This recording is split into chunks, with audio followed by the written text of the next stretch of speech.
Welcome to From Rock Bottom, the podcast where we explore real stories of struggle, survival, and strength. Each weekly episode features honest conversations with people who faced mental health battles, addiction, trauma, and life's darkest moments, and found a way to rise again.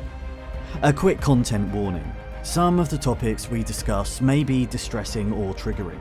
We talk openly about mental health, addiction, and other sensitive issues. Please listen with care, and if you need to, take a break or reach out for support. You're not alone, and this space is here to remind you of that. Boom, and we're on. Got Craig Timmins here, ex-footballer, struggled with eating disorder, depression, mental health, but you've turned it all around now. PT and injuries, and you've raised a lot of money for charity. Fair play to you. Yeah. How you doing?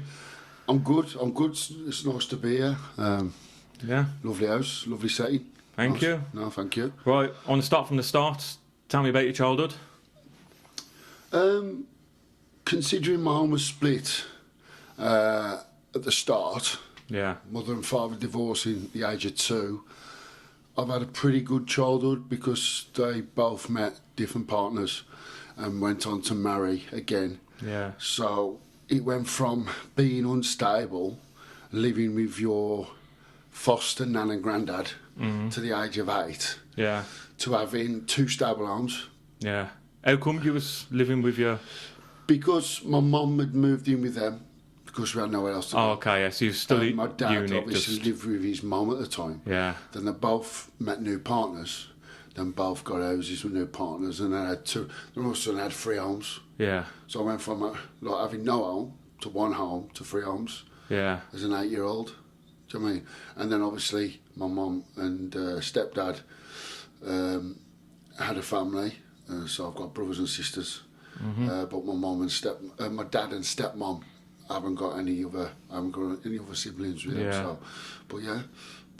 and they all get on now. So it's interesting. It was very unstable, too stable. Yeah. Yeah.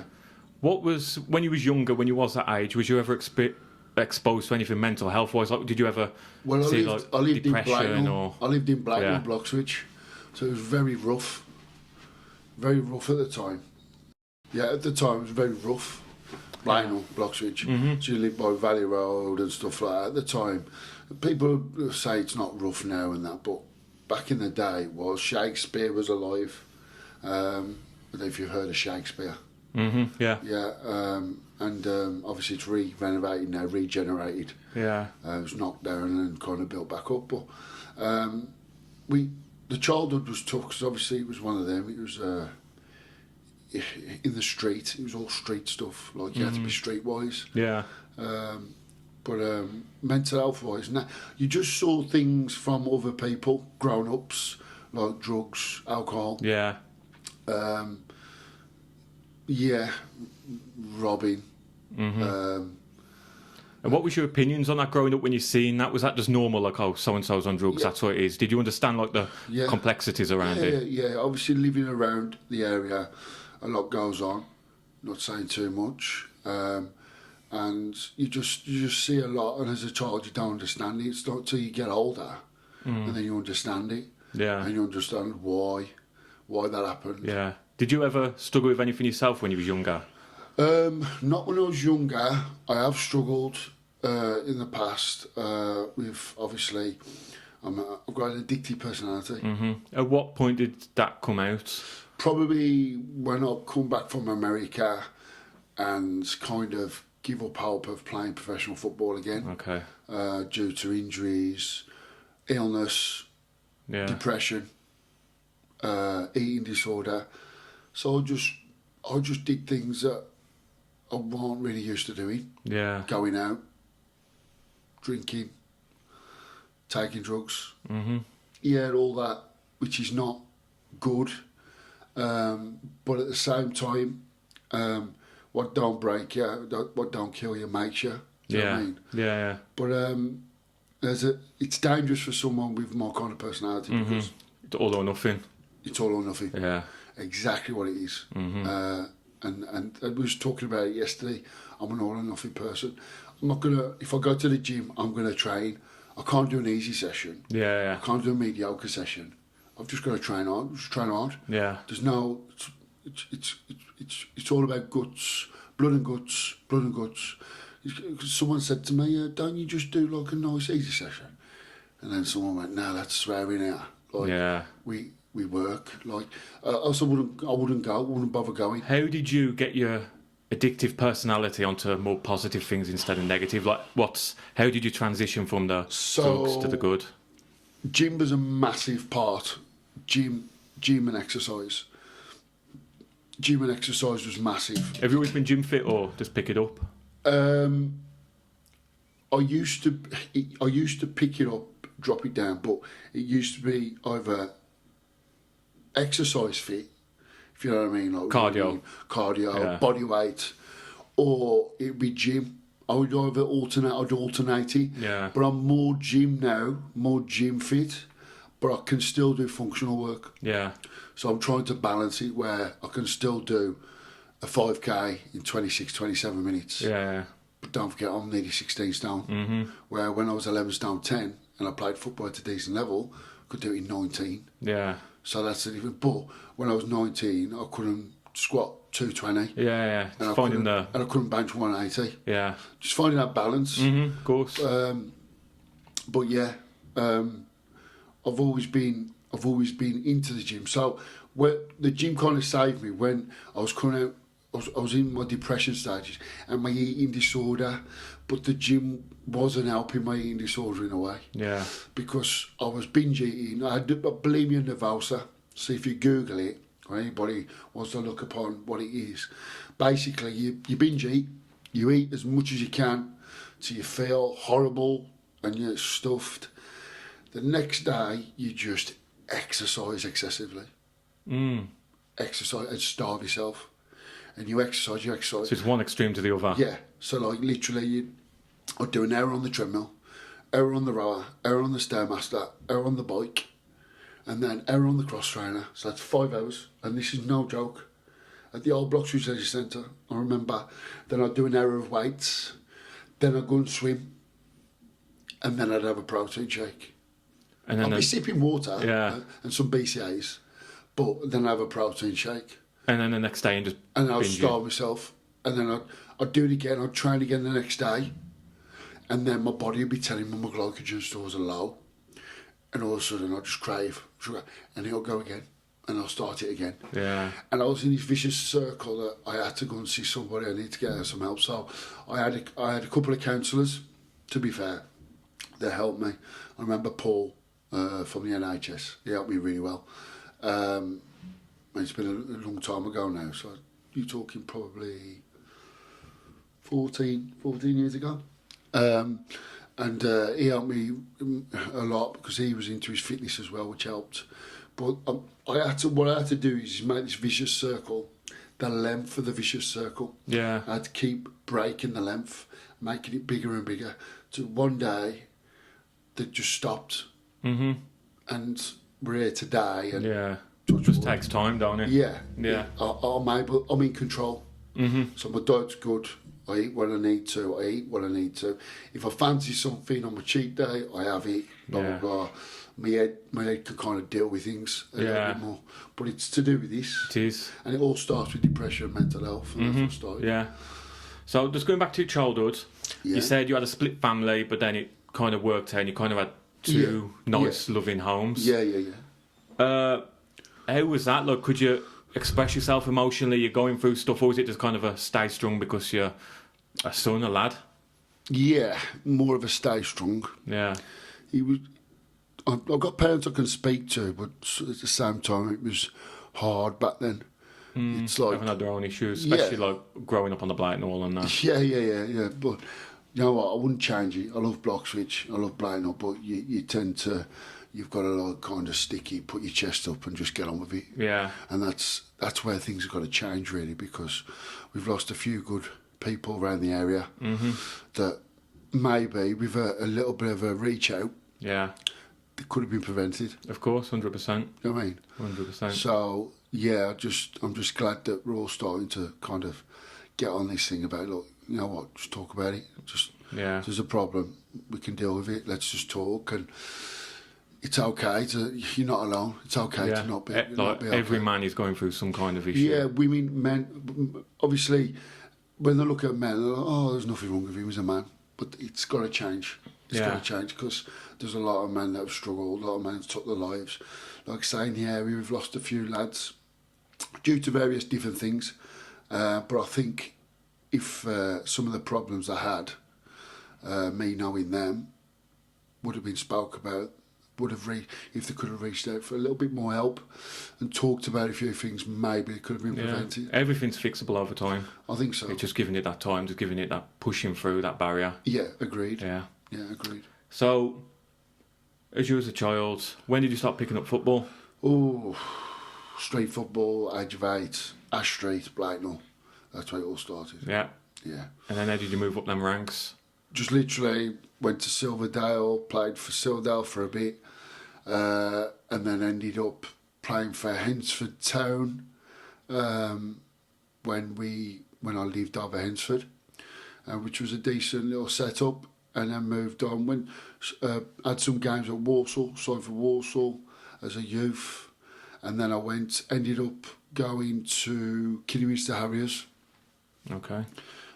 Played for a season there, and then I was coming up to 16, 17, got released from there, went to Stafford Rangers, played a few games for them, Telford United, and then I ended up going to America. Okay. And I had trials at LA Galaxy under 23s. Is that when Beckham was there as well? That's correct, yeah. I saw that. So I had 3 months there, and then they couldn't renew my visa.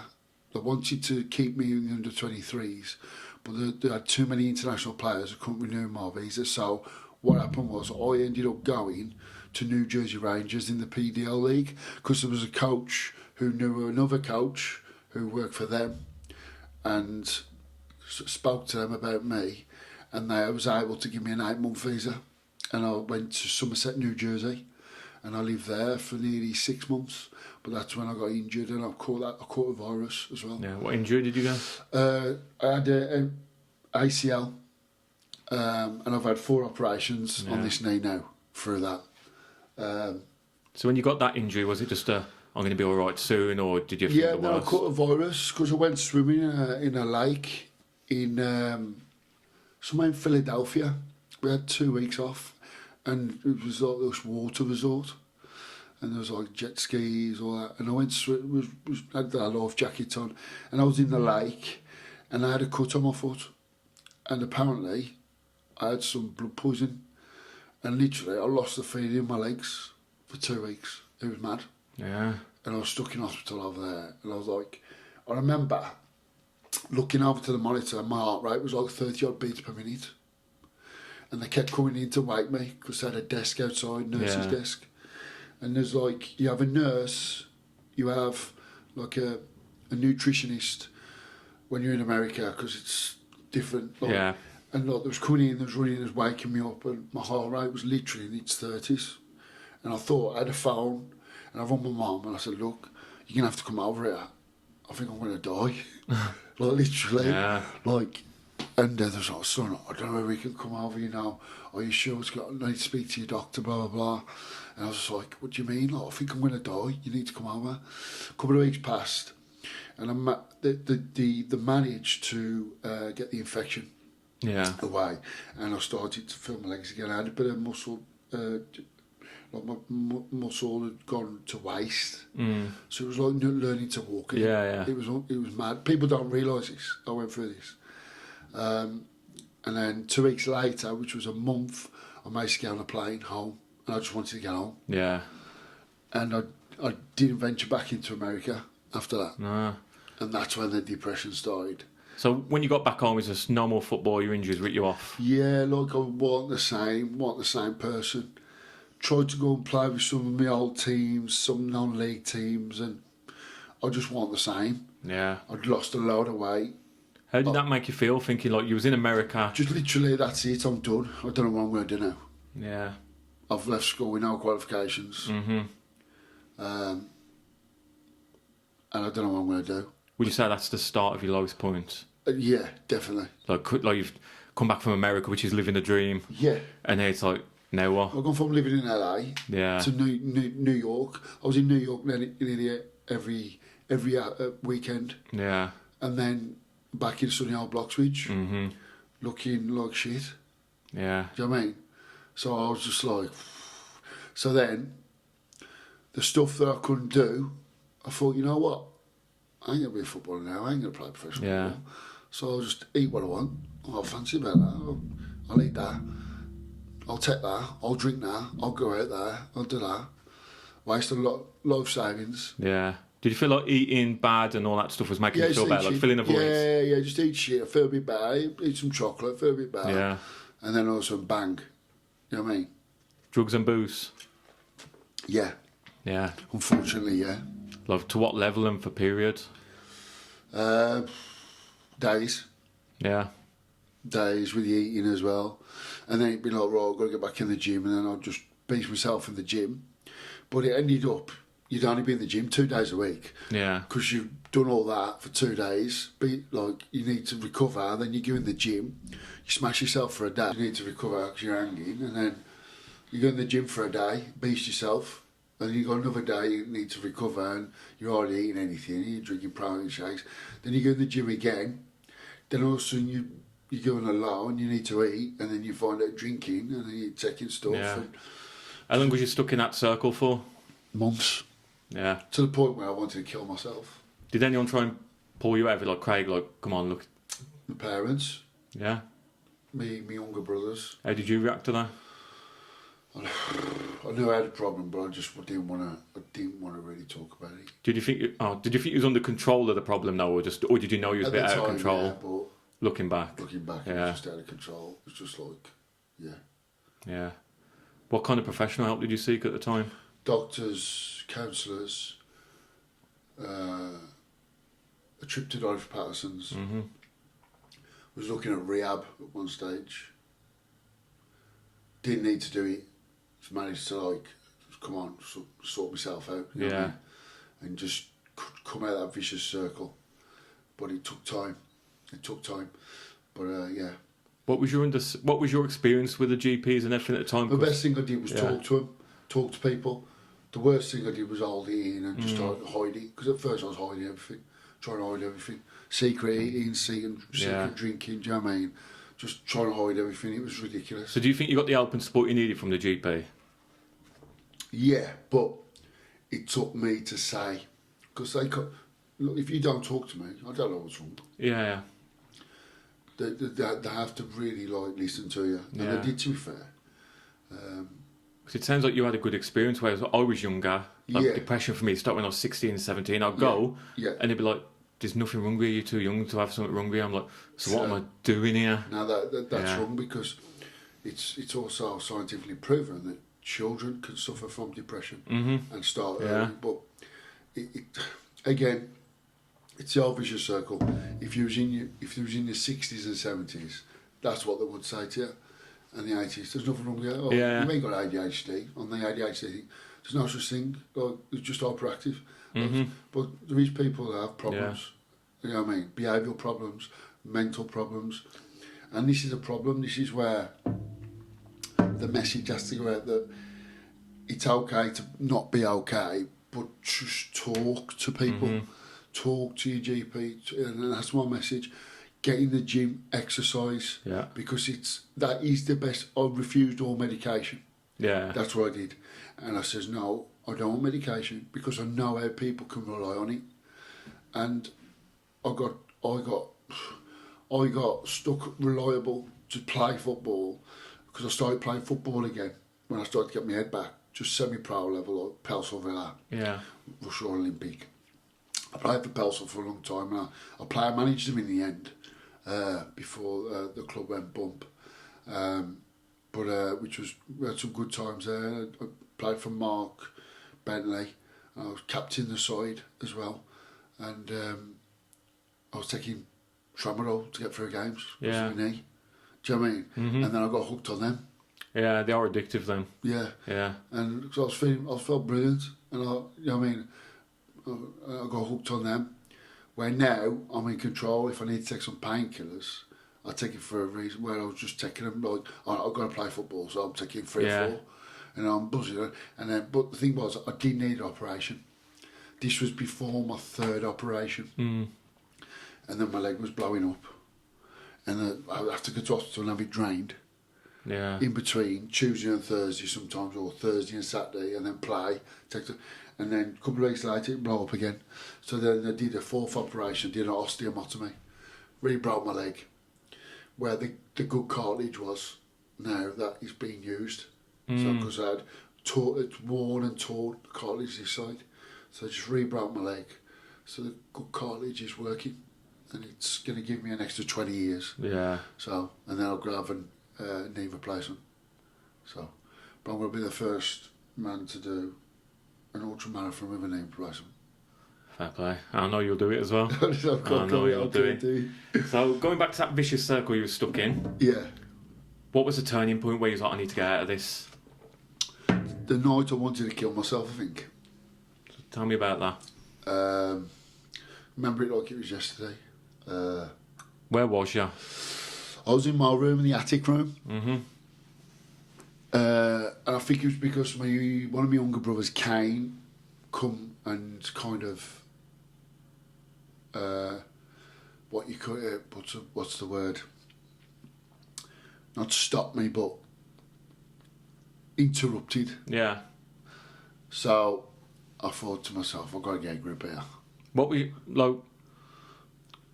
did you think killing yourself was going to solve? Did you want to end the pain? Yeah. The embarrassment of not getting to where I wanted to get to. Fulfilling your potential. Not fulfilling my dreams. Do you know what I mean? Not playing to the level that I wanted to play at. Yeah. Not being good enough. Or injuries and illnesses, excuses. Like, was it just excuses? Was it because I'm just not good enough? So I just wanted to end it. I was like, if I end it, I'm not going to feel any pain. I'm not going to feel anything. But as we both know, it's the coward's way out. Yeah. It's the coward's way out. And I think you push the pain onto other people. Correct. Correct. You don't realise what you actually do if you do that kind of stuff. Yeah. It has implications on other people, which is not fair. Yeah. Yeah. So how did your mindset evolve over the years after that to more self-worth? Do you know what I mean? How did you then say, I am better than this, I have got stuff to give? Yeah, I think what it was when I started to get some qualifications, PE, PT, online qualifications, started doing my qualifications, and you know what? I started doing some like TA work in schools, PRU schools, pupil referral units, which grounded me a lot, learnt a lot, and then I started doing like my bells, my kettlebells, and you know the dells and all that, which eventually you can teach. Yeah. So I did all that, and then I started teaching PE at Bloomfield School, and I was a PE teacher, and I went from there, got offered another job in one of the roughest PRUs in the country, Wren's Nest. And it was good.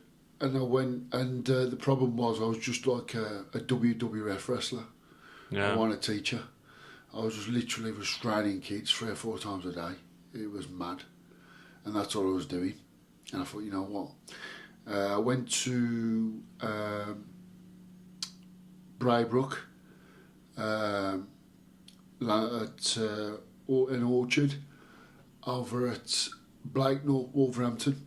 And that was good schools, more emotional behaviour students, so it was a bit less aggressive. Still had our days. Did that ever trigger anything for you? Like, not really. No, it was good for me because I could speak to some of the students because I know how they was feeling. Yeah. Yeah. And then I got offered Great Worley High, mainstream, behaviour, PE, went there, had a couple of years there. Obviously I'm doing my personal training on the side as I'm doing this, and I've got like a part-time client base of like 15 clients, Mm-hmm. 12 to 15 clients. And then I got offered another job at Blue Coat School in Walsall, and I went there for a couple of years. And then COVID come, and I just went, you know what? I went back to school, and it was weird. Masks, hand wash. It was just glorified hand wash attendance and mask attendance. And I was like, I can't do this no more. Yeah. I'm going to do something I'm passionate about. And my clients at the time were saying to me, go full-time with your personal training, Craig. Go full-time. And you know what? Like in the film, Field of Dreams, if you build it, they will come. And that's what I did. So obviously I teach and PT and coach all my clients at AJ's Gym in Bloxwich. Mm-hmm. And I said to the gaffer, Alan Jones, a good friend of mine, I went, you know what, I'm going full-time, Al. I'm going to do this. He said, do it, you'll be fine. And now I've got 50 clients a week, 12 clients online, and I love my job. Yeah. I see on your social medias you're always working, I always don't with really someone. get to work, do I? Ah. I'm not working. Mm-hmm. I'm doing something I love. Yeah. And they say, if you do something you love and you're passionate about, you won't work another day in your life. Mm-hmm. I don't really work. It's just tiring because I train my balls off, but I love to. You know what I mean? Tiring because I do early hours, but at the end of the day, I could be in a factory. Yeah. I could be binge eating. Could be dead. Could be dead. Yeah. Exactly. So, yeah, and I just love helping people, mate. I love helping people get better, stronger, not just physically but mentally as well. Yeah. Because you don't realise what clients, what they speak to you about, the confidentiality you have to keep as a PT, and also you can give advice, some good advice to people, and I like that. That's why I never stop doing one-to-one. I won't go straight, just do online coaching, which I could. Mm-hmm. Could do it tomorrow and just sit at home and earn money, but nah. Obviously, I've got my online clients and that, but that's because they're too far away. Yeah. A couple in Ireland, a couple in Scotland, a couple in Nottingham, Manchester. Do you know what I mean? So, at the end of the day, I could do it tomorrow, but I don't want to. The one-to-one is really good, especially when you one-to-one seeing the physical and mental change of the client. Yeah. Is actually really, really rewarding. You know Of course, yeah. So, at what point did you realise that your mental health's just as important as your physical health? Straight away, I think. Especially when, obviously, going to see counsellors, Dave Patterson's and whatnot, straight away, obviously, if this ain't right, this ain't right. Yeah. It all starts with this. If you can get your mindset right, everything else will follow. Yeah. That's what I believe. If you don't believe you can do something, you won't do it. Mm-hmm. But if you believe, Yeah. whatever it is, even if you've got to fail once, twice, 3 times, if you keep going, you'll get there. But it's to do with this. Yeah, it all starts with this. Mm-hmm. It's just because originally, like when you was in that circle, you was pushing yourself in the gym to extreme lengths. Yeah. But not looking after yourself mentally. Like, so physically, you'd have been in tip-top shape. Yeah. Everyone looking at you said you was tip-top shape. Physically, I was. Yeah, it was the kind of shape where I'd put some body fat on, but I was still in shape. Yeah. But that's through all the calories I was eating and stuff. Yeah. Do you know what I mean? Yeah. I was managing to do quite well to keep my weight off and not getting to that stage where I was proper obese. Yeah. Do you understand? Yeah. Because I was eating when I was binging, I'd probably eat like 20,000 calories a day. Binge eating. It's insane. That's insane, isn't it? Yeah, it's and insane. these people do it on YouTube for just a crack. Yeah, for the fun of it. Do you know what I mean? Yeah. I could do it just like that. Back in the day, my stomach was like pretty good. Yeah. Now, moving forward, you're involved with a lot of charities, raising money. You've raised over 250 grand. Yeah. What made you get involved with that? Basically, I just started doing like fitness challenges to help others. What I have, I just wanted to use what I have, which costs nothing, to help others that need it. Yeah. So obviously, I've done quite a few things like 1,000 bodyweight squats with my body weight on, with a friend, David Gray, who's a powerlifting champion, Olympic champion as well. We did 1,000 each he had his body weight on the bar. I had mine. Mine was about 90 kilo at the time, my body weight. Yeah. Done 1,000, took us about 4 hours. We've done that for a brain tumour cancer charity, and then I done like with Paddy Rudd in the middle of Pelsall. We raised $6,000 for cancer research because his dad had just died of cancer. My mum had just been diagnosed with cancer. So we did a 24-hour spin bike cycle. He was on one bike, I was on the other. The pedals didn't stop. 24 hours. Yeah. It was literally pissing on the bikes. We had funnels. Still cycling, but pissing. So we had funnels, proper funnels and stuff. Eating.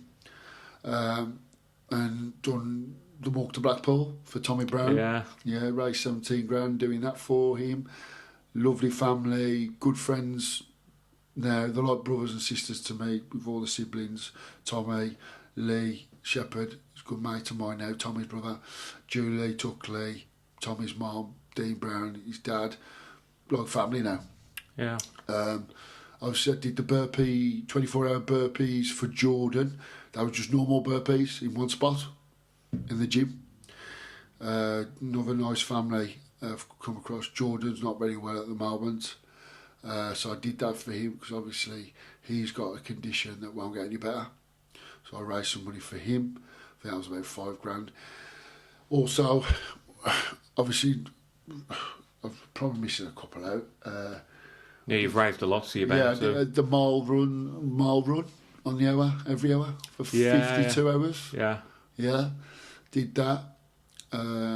Did that for a football team and Addison's Disease Society because my mum suffers with Addison's disease. So I split the money. Yeah. Give the money to this girls' football team that needed a kit for a cup final at Stoke City, and then give the rest to Addison's disease. And then we did not so long back for Tyler the burpee broad jumps. Did 5 miles in 24 hours of burpee broad jumps. And that was towards a massive collection. I think it was close to $15,000 for Tyler. Yeah. And the money raised went towards that, and that was to take Tyler to Disneyland when he was well. But obviously we lost Tyler, God rest his soul, a few weeks back. Yeah. How do you get through the mental challenges of doing it all? Because physically it's demanding. Like, how do you push through? I do a lot of the physical challenges, but you know what? It's easy because you know what you're doing it for. Yeah. So it's easy to push through and think, I can't give up now. I've got to do this. I'm saying I'm going to do this. I've said I'm going to do this. So I've got to do it. And look who I'm doing it for. Yeah. It's just easy then. You just think about who you're doing it for, and you just got to do it. Just the mindset. It's just the mindset. Yeah. And then obviously, I do a lot of charity work with my good friend Michael Goff and Barry Tipper, where we do events. So we'll put on like a band or a tribute night at Bescott, and tickets sold there, money will go towards charity. Yeah. Like Small for Joel, for instance, we've done a lot of work for them. And then we do a charity football match every year at Bescott, and the money goes towards charities. Yeah. A couple of charities, raise money for the local club, Creswell Wanderers as well, we have done. How does it make you feel, raising this money? Like, it's brilliant because obviously people don't believe. Like some people will say, "How much do you earn off doing all that?" I don't earn nothing. Mm-hmm, of course, all the money goes towards the charities. We don't earn nothing.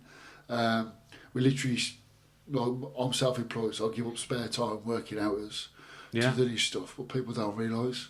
They don't consider it. But like, yeah, it's amazing, and it just shows what you can do as a community when you all come together. And that's what Bloxbridge is good about. And I always say, my hometown Bloxbridge, we're always good when people need things. Yeah. We all come together. Yeah, it's very close. The local community does come together. It is a close-knit, you know what I mean? Now, working as a personal trainer, obviously you've turned a big corner. Yeah. How do you keep yourself moving forward and not going backwards into them circles? What do you do? I've got a family now. I've got a business. It's quite easy. Sometimes I can slip back into it. Do you think what you could lose? And I have a day or two and I'm struggling. But then I have to kickstart myself again. Think about what I do, why I do it, who's watching. Mm-hmm. That's a massive thing, who's watching. Do you feel like you can talk about it now to people? Have you got people around you who you can talk to, support network? Definitely, obviously. I think a few people around me, especially good friends and stuff, know when I'm having an episode. Yeah. Yeah, so they check on me, which is really nice. But there's some days where I don't want to speak to anyone, I just leave my phone. Yeah. And people know. But I'll still start messaging and like, I'm going to come round in a bit, if you know what I mean? Yeah. Stuff like that, so, yeah. So compared to before, your bad days was eating, drugs, booze. Yeah. What's a bad day now? A bad day is just shutting myself out from the outside world. Yeah. Yeah. Would you say that's also kind of self-care? Because you're doing so much. Yeah, I think what it is my brain actually catching up with myself. Yeah. Because I do so much and do a lot. Do you know what I mean? Which a lot of people tell me I do a lot, which I know. But if I stop, I'll die. Yeah. If you know what I mean. You lose your purpose. Yeah, I lose my purpose. Yeah. So yeah, I think them days are just, I call them wallowing days. When I'm wallowing in self-pity, and I just need to like get back with reality and think about what I've got and what I'm doing. Yeah, that's what I mean. Do you Like, know what I how do you back? Because, like I said, like you're up at 5 every day. You're working till stupid hours at night. Then you're doing your challenges for like 24 hours and all that. Yeah. How are you balancing looking after yourself while looking after everyone else? Probably don't. And it catches up with you on them days. Yeah. Where like I'm starting to think about it more now. So my working hours, I'm starting to juggle them. So I'll get half a days off. Yeah. Do you know what I mean? And stuff like that. And I've booked on holiday. Family have booked a holiday. So I'm having 7 days in Cyprus. Still going to be a gym there. Yeah. But a good one. It's a good resort. But things like that, taking myself out of the area, give myself a breather. Do you know what I mean? Yeah. And just more like you say, self-care. Like I say, sometimes just changing the environment as well. Of course, going for a walk always helps. Just changing the environment, like different gyms sometimes where people don't know you and stuff like that. And going to Manchester and just having a day in a gym there and no one knows you, and then staying over and having a night out and then coming back refreshed and stuff Just like a that. reset. Yeah. Yeah. And some downtime as well, which I can control that, you know what I mean? Like I can go out and have a drink with people and then not letting it get to where it used to get to. How do you stop that from happening with the addictive personality? I just think I'm in control, but it can very quickly go the other way. Yeah. Which I know it can. So it's about just being sensible. So do you ever find yourself just going like, yeah, just one more, just one more, Yeah. just one more, Yeah. and it ends up 10 more? And it can, and then it's like, Yeah. oh fuck. And then, yeah. But it's getting better. Yeah. It's getting better. We're not perfect. We're no one's perfect. But you got to keep trying to be. Do you know what I mean? So obviously looking back at your dream set on being a professional footballer, you was in LA, and then you hit a rock bottom, you was at your lowest points. Did you ever see yourself where you are now then? When I was at my lowest point, Yeah. How long ago was that? I thought I was fucked. 16, 17 years ago. And how long did it take you to rebuild yourself? 10 years. Yeah. I'd say 10 years. But when you was at that rock bottom, how long did it take you to feel okay again? So you rebuilt your life, but mentally feel okay. 2 or 3 years. Yeah. Yeah. So like I'll say to anybody now, it's just about consistency. Mm-hmm. Don't give up. Stay consistent to good routine. But on the flip side, don't let a bad day ruin everything. You'll have bad write days. it off. You'll have bad days. All you got to say, tomorrow's a new day. Yeah. Simple. And it's a cliche, and people say it a lot, but it's true. Tomorrow's another day. Today won't your day. Tomorrow's another day. It will be. I always say as well, like I always set goals for myself. Like I'm going back to the gym. I'm going boxing now. So I'm never one of these. I'll start Monday. I'll start now. Like I'll start right now. I'll go tomorrow. Like I hate this start Monday stuff. I've been there years ago. I've been I'll start Monday. I'll stop doing this Monday. I'll knock down the head Monday. Yeah. Monday comes and you're Monday club dancing on the floor. It's not even that. Even if you do stop on Monday, you've then potentially wasted 3, 4, 5 days. Yeah. When you could have started there and then. Yeah. If you really wanted to. Of course. So what's the plans moving forward? Want to run my own gym. Yeah. That's the next step. CTS Fitness. Fingers crossed. Look out, 2026. I could be doing it. Yeah. And that's the plan. And then from there, never know, could franchise and go from there. But we'll see. So don't look to say things that don't happen. Of course, Because yeah. I've been there, done it. I've been there, done it with the mental health. I'm going to do this, I'm going to do that, I'm going to stop that today. I'm going to, oh, fuck that. 2 days ago I said, oh, I'm going to do that. But yeah, obviously the next step for me now is to run my own gym and get to a good level. And then take it from there. And just keep trying to inspire people. Yeah. Keep trying to show people that we ain't all perfect, but consistency is the way forward. If you notice, every morning I'm there. I do that on purpose. That shows consistency. Yeah. So that's why you see, oh, here he goes again, 4:30, walking down the road, morning, mate, morning. And I'll get people message me saying, morning Craig, there again. Yeah, I'm there again. Do you know what I mean? And all I'm showing is consistency. Yeah. And a lot of people will message me and say, oh, glad I saw you post at 5 o'clock where you was on the bike again with my phone. They're saying that I'm going to get tattooed. Don't wake up to be average. Yeah. I'm going to have that tattooed on me. It's going to happen in a couple of weeks. And they say, oh, if it weren't for you seeing that, I wasn't going to go for that run. Or I wasn't going to go to the gym this morning, but I saw you. Yeah. I thought I had to go. Yeah. That's all I want to do. Mm-hmm. That's all I want to do. Yeah, just showing people if you can do it, anyone can. Yeah, I don't know, like, newspaper article or a podcast or anything like that. All I want is someone to message me and to say, without you this morning, when I seen you go to the gym, I thought, you know what, I've got to go. That's all I want. That'll do me. Yeah. And if I could do that for many people, I'll be It's happy. job done, yeah. Yeah, job done. What do you wish more people understood about the realities of people living with mental health challenges? That it's real. Because I have a few mates that'll say to me, it's a lot of bollocks. It's how real. But you know what? My dad said this. I remember my dad saying this about footballers, saying how can footballers 20, 30, 40 grand a week have mental health problems? Yeah. He was referring to Stan Collymore at the time. And I remember I was only like 11 or 12, so Stan was playing regular and he was going through some problems, like we all know he went through. And I can remember him saying it, and then years down the line, my dad was doing some work in the garden, he tore his Achilles. Like bad, tore it, snapped it. So obviously you have to be in cast, don't you?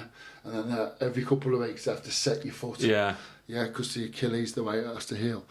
Well, the doctor told him to like literally rest, put your foot up, he's off work. He's going to be off work for 6 months, blah, blah, blah. And that's all he did. He shut himself off from the outside world. Stayed in the house. Sent him loopy. He ended up in Dorothy Patterson's. Yeah. Yeah. And he ended up like, and I remember him saying to me, you know what, Craig, mental health's real. So I think you have to go through a little bit of it yourself to realise what it does to you. You know what I mean? I've always said that because this is why I want to interview you and a couple of boxers. Yeah. Like, because people only see what you want to post on social media. Yeah, yeah. Do you know what I mean? And people get this picture of you. I will be very, very honest about what I've been through. Yeah. And what I've done. Like, it's not a problem. The people have only got to ask me, and I'll tell you the truth. Mm-hmm. But I'll also put it out there. I've suffered with eating disorder, bulimia nervosa. I've suffered with depression, suffered with mental health. I've suffered with addictive personality disorder. And I'm not scared to say that because it's what makes me. Mm-hmm. It's what stops me and what makes me do what I do. Yeah. What stops me from doing the bad things that I could do. It's what makes me do the good things I can do. Yeah. Do you understand? Mm-hmm. So I'm not scared because I know there's people out there just like me. Yeah. And also probably need to hear that.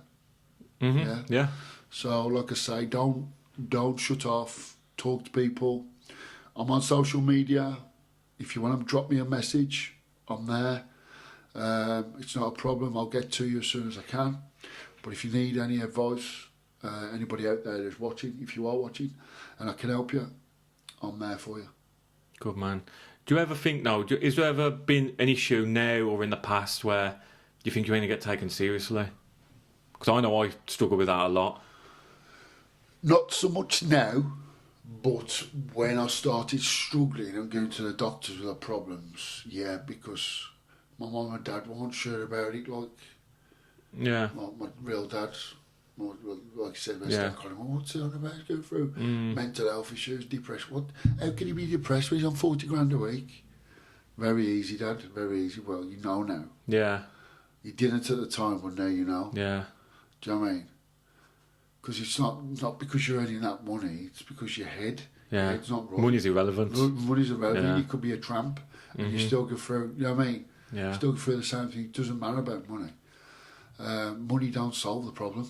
Mm-hmm. Unfortunately, you have to solve it up here. And it's I don't know, like it's a complex. It is. The brain's very complex. Yeah. Very complex. It's because just like your average Joe walking down the street, look at you, you're in good nick. Do you know what I mean? Yeah. People ain't going to look at you and go eating disorder, depression, suicide. But it's all. But it's real. It's real. It can happen, and yeah, you don't know. You don't judge a book by its cover, and that's another cliche saying. It is, but It's mate, true. It's very true. trust me, with the face tattoos, I get judged a lot, but Yeah. I'm very complex. Yeah. So, what advice would you give someone who's listening, who's feeling hopeless or alone or down? What advice would you give them? Talk, get help, exercise, Yeah. get in the sun. Mm-hmm. 4 major things. I always say that. I say, but what about the lads who've never been in the gym? Exercise.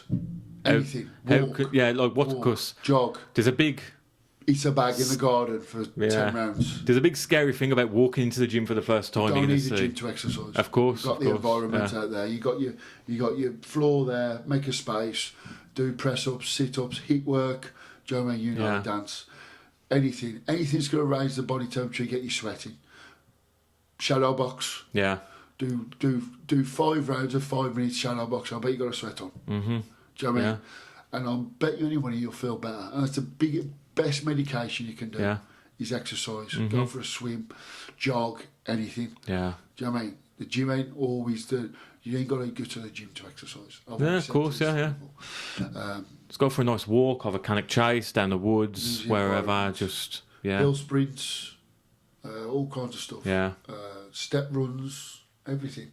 You just use the environment Yeah. you got. Do you think isolation's a big thing for men now? Yeah. I think it comes with age, personally. Yeah. I think as we get older and we get our own kids and our own families, our lives being self-employed, you're trying to work 20 hours a day, see the kids in the middle of it. It's like, at what point can you release a bit of stress? And then you just find out isolated because everyone else is going through it. Yeah. And I think that's a big thing. Yeah, I agree. I think I can be, yeah, I can do that a lot. I isolate myself sometimes, but that's when I'm not feeling great. Yeah. And then I don't want to see people, I don't want to talk to people, and it's hard because people want to speak to you, people want to see you. Like say, if I'm not on social for a couple of days, people start alerting. Yeah.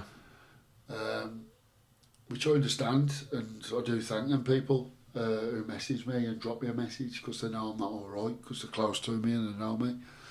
And I have people who just watch my socials who are not close to me and know there's something not right. Mm-hmm. But it's just because I'm just having one of them days sometimes. And I need that shut off. Yeah. But I always bounce back. You got to. You've got no choice, yeah. No choice. Got no choice. Especially when you've got families now involved, you've got no choice. Correct.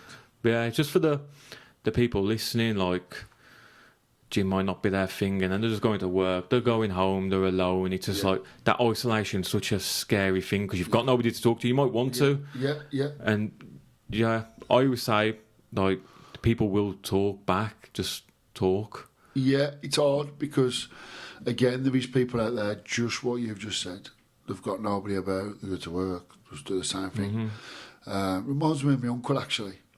And he's in that kind of situation where he's isolated, but he likes his own isolation. Yeah, some people do thrive on it. They love it. Yeah, so as long as they're happy with it. Yeah. But like I say, if you are struggling, you're isolated, get out there and talk. Try and message people who you know, even if they're far away. Put them on Zoom call. Do you know what I mean? Seeing a friendly face sometimes through a Zoom call or anything like that can help. Yeah. Yeah. Even for those others, like now you got these walking and talking groups. Yeah. Our newest one's Wednesbury or Wensfield. Yeah. Every Monday. Yeah. Started off with 2 members. There's 28 of them now. 28 Every week, all strangers, completely free. They just walk, talk, no obligation, completely free. There you go. There's running clubs as well. Yeah. Running clubs are good. And our Willenhall running club have just started a good one. And they're doing quite well. Sneed Striders, Boxridge, they do a nice running club. But there's loads of different clubs out there. And they're all free, and it's just everyone's feeling the same. That's the important thing to feel. Like, remember, like everyone's the same. Yeah. Go in there, everyone's feeling the same, or they've been through it, and it just. No one's on a hierarchy. Everybody's the same. It's simple as. But just don't be scared to talk. Talk to somebody. So, last couple now. Yeah. Is there a part of your journey where you felt like you was misunderstood or overlooked by others? That's a good question, that is. Yeah, I think when I was misunderstood was because people didn't understand what I was going through. Yeah. Which hopefully, if they watch this podcast, they kind of get the idea what I was going through. But because sometimes you can't put into words how you're feeling or why you're behaving certain ways. No, that's right. As a man, it's harder to kind of get that affection out. Yeah, express yourself. Express yourself how you want to. But yeah, I think when I started going through my depression and stuff, I definitely found it hard to talk and to actually express how I was feeling, because it wasn't really a known thing. Yeah. Yeah, it's only the last 10 years, really. I've said that a lot. I said back when I was going through it, or when I was a teenager, there was less knowledge about it. Correct. So there wasn't any help. That's why I wasn't taken seriously, in my opinion. Yeah, I agree. I totally agree. So now you sat here, if you could go back, say something to your younger self, what would you say? Give yourself a message. I'd have tried to stay in LA in some way, capacity or form. But then I wouldn't have done other things I've done now. Yeah. So might not have done the charity work and helping a lot of others. Obviously, when I had my kids, do you know what I mean? So, but looked upon it now, I'd have probably tried to stay in LA. Yeah. Even though 60% of it wasn't my fault. I couldn't stay there. Yeah. Right, anything else to finish on, mate? No, just if you need to add me on Instagram, Craig Timmins CTS. Follow me, follow my story. You can see me my work that I do with my clients, my personal training. And if you need any help with anything, training or mental health wise, just drop me a message. Happy days. Thank you very much for coming, mate. No, thank you very much. Thank you for listening to From Rock Bottom. If this episode spoke to you, please subscribe, like and share. It really helps us keep doing this work and bringing these stories to light. You can also follow us on social media for updates, behind the scenes content and ways to get involved in the conversation. Most importantly, if you're struggling right now, please don't suffer in silence. Reach out, talk to someone, seek support. You are not alone, and you are absolutely worth life. Take care, keep fighting, and we'll see you in the next episode.